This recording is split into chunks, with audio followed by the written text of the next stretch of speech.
You ask Tiger to calculate. This deals with linear inequalities with one unknown.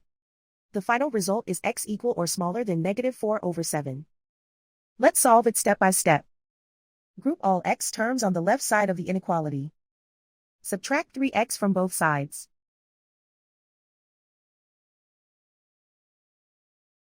Group like terms.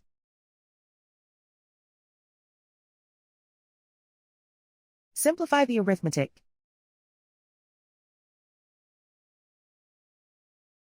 Group like terms.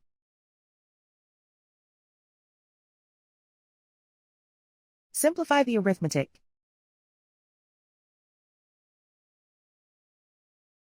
Group all constants on the right side of the inequality. Add 11 to both sides.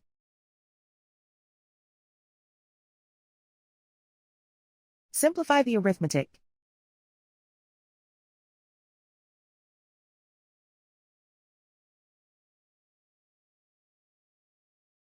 Isolate the x. Divide both sides by 7.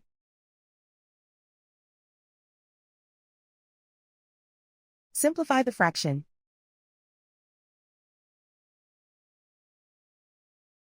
Plot the solution on a coordinate grid. And so the final result is x equal or smaller than -4/7.